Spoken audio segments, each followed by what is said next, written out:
बिस्मिल्लाहिर्रहमानिर्रहीम। अस्सलाम वालेकुम बच्चों, मैं हूं आपका टीचर अदनान नज़ीर। क्लास 9th की इंग्लिश की बुक से आज हम यूनिट नंबर 6 की एक्सरसाइज करेंगे, जिसका एक्सरसाइज का ग्रामर पार्ट जो है उसमें से एक टॉपिक को आज हम करेंगे। और आपका 6 जो यूनिट है उसका नाम है the guides vision and Pakistan. तो ग्रामर पार्ट में आज कुछ हमें पार्ट्स ऑफ स्पीच दिए गए हैं जिनको हमने सॉल्व करना है। मैं आपको ये समझाता हूँ बच्चे, और इस जो मैं आपको समझाऊंगा कोशिश करूंगा कि सादा से सादा तरीन अल्फाज में आपको इसका कॉन्सेप्ट देने की कोशिश करूँ। तो बजाय इसके कि आप इसको याद करें या रटा लगाएं, बेहतर है कि आप इसको समझ लें, तो आपको इसको याद नहीं करना पड़ेगा, ये खुद ब खुद आपको याद रहेगा। तो देखिए, सबसे पहला जो पार्ट ऑफ नाउन दिया गया है, नाउन पार्ट ऑफ स्पीच दिया गया है, वो है एडवर्ब। एडवर्ब जैसे कि हम उर्दू में मुताल्लिक अफ़आल कहते हैं। वैसे तो एडवर्ब अगर हम इसको सिंपलेस्ट अल्फाज में इसकी मैं तारीफ करूं तो एडवर्ब जो है ये बताता है कि किसी काम को किस अंदाज से या किस तरीके से किया गया। फिर एडवर्ब की आगे कुछ टाइप्स भी हैं, ठीक है, जैसे adverb of manner, adverb of place, adverb of time, adverb of degree, adverb of frequency. ये मैं लिखा मैं आपके सामने, देखिए, adverb of manner, adverb of place, adverb of time, adverb of frequency and adverb of degree. ये adverb की types हैं। ये नीचे मैंने एक जुमला लिखा है ताकि आपको इसकी आसानी से समझ आ जाए। ये जो प्लेस, टाइम, फ्रीक्वेंसी, डिग्री वगैरह है, तो ये क्या है एक्चुअली। जुमला मैं बोल रहा हूँ, गौर से सुनिएगा। She was singing beautifully at the concert last Sunday. ये जिन अल्फाज को मैंने अंडरलाइन किया हुआ है, ये एक्चुअली सभी एडवर्ब हैं और एडवर्ब की डिफरेंट काइंड्स हैं। कौन कौन सी हैं मैं आपको बताता हूँ। सबसे पहले है adverb of manner. Beautifully, she was singing, वो गा रही थी। कैसे गा रही थी? ब्यूटिफुली, खूबसूरती से। एट द कॉन्सर्ट, कहाँ गा रही थी? एट द कॉन्सर्ट, तो ये एडवर्ब ऑफ प्लेस है। फिर है लास्ट संडे, पिछले एतवार। इसमें वक्त बताया गया कि ये जो गा रही थी वो किस वक्त हुआ, वो लास्ट संडे हुआ। इसको हम एडवर्ब ऑफ टाइम बोलते हैं, ठीक है बच्चे। तो ये एक जुमले के अंदर आपके सामने adverb of manner, adverb of place, adverb of time जो है, ये आपके सामने इसको हमने डिस्कस किया है। फिर इसके नीचे आपकी बुक में कुछ जुमले दिए गए हैं जिनमें से आपने आइडेंटिफाई करना है कि कौन कौन से एडवर्ब उसके अंदर इस्तेमाल हुए हैं। तो क्योंकि उनमें यही 3 एडवर्ब इस्तेमाल हुए हैं, इसलिए मैं इन्हीं 3 एडवर्ब्स की ही वजाहत आपके सामने कर चुका हूँ। तो इसको आप समझ लीजिएगा। दोबारा से सम अप करता हूँ कि एडवर्ब एक्चुअली क्या है।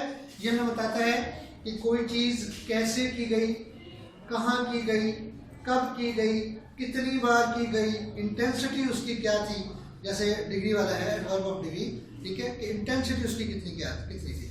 तो ये तो था एडवर्ब। इसके बाद है जेरेंट। उर्दू में इसको मस्दरी या फेली अस्मा कहते हैं। सिंपल है, बहुत सिंपल। देखिए, ये मैंने इसकी डेफिनेशन लिखी है कि फेल की वो शक्ल जो ING पर खत्म होता है, यानी वर्ब की फोर्थ फॉर्म।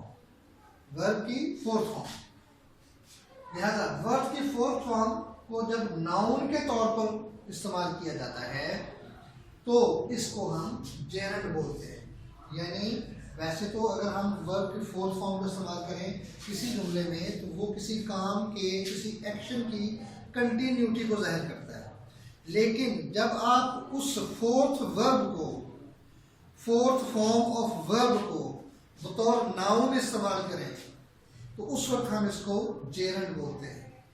अब इस जेरेंट के भी जो यूजेज हैं वो 3 तरह के होते हैं। यूं कह लें कि इसकी टाइप्स 3 तरह की होती हैं, ठीक है। जैसे ये कुछ 3 जुमले मैंने लिखे हैं। पहला जुमला है painting is a good fun. यहाँ पर पेंटिंग जो है, ये देखिए कि ये फोर्थ फॉर्म ऑफ वर्ब है, इसको हमने यहाँ पर बतौर जेरेंड इस्तेमाल किया है। तो जुमले के सबसे शुरू में लगाया है, तो ये इसका सब्जेक्टिव केस है। ये सब्जेक्ट की हालत में, जेरेंड को आप सब्जेक्ट की हालत में इस्तेमाल कर रहे हैं, ठीक है। फिर दूसरा जुमला है आई लाइक पेंटिंग, मैं पेंटिंग तस्वीर बनाना पसंद करता हूँ। यहाँ पर जो जेरेंड है इसको हम बतौर ऑब्जेक्ट इस्तेमाल कर रहे हैं, ठीक है। तीसरा जुमला है my favourite hobby is painting, मेरा पसंदीदा मशगला तस्वीर बनाना है। यहाँ पर इसको हम जेरेंड को बतौर कॉम्प्लीमेंट इस्तेमाल कर रहे हैं, ठीक है। इन ना तो ये सब्जेक्ट है ना ही ये ऑब्जेक्ट है। जब ये दोनों नहीं है तो फिर क्या है, ये कॉम्प्लीमेंट केस है, ठीक है। तो ये था जेरेंड। इसके बाद है इन्फिनेटिव। आमतौर पर बच्चों को पता ही नहीं होता कि इन्फिनेटिव है क्या। बड़ा सिंपल है, वर्ब की फर्स्ट फॉर्म से पहले आप टू लगाकर उसको इस्तेमाल करें तो ये इन्फिनेटिव है, ठीक है। देखिए यहाँ मैंने लिखा है इन्फिनेटिव, उर्दू में इसको मसादर बोलते हैं, ठीक है।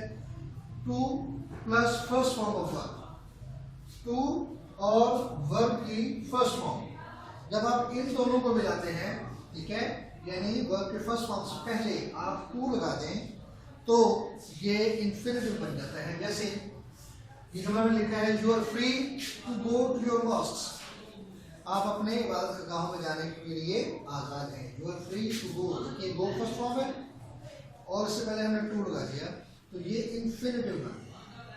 अच्छा, इन्फिनेटिव की एक और किस्म भी होती है कि अगर आप वर्ब की फर्स्ट फॉर्म को विदाउट इन्फिनेटिव इस्तेमाल करते हैं लेकिन बतौर वर्ब इस्तेमाल नहीं कर रहे, बतौर वर्ब भी इस्तेमाल नहीं हो रहा, ठीक है, और उसको आप विदाउट टू यानी टू के बगैर इस्तेमाल कर रहे हैं तो उस वक्त भी ये इन्फिनेटिव होता है। जैसे सेकंड एग्जांपल है कि मेड पीपल वर्क, उसने लोगों को काम करने पर लगा दिया, ठीक है।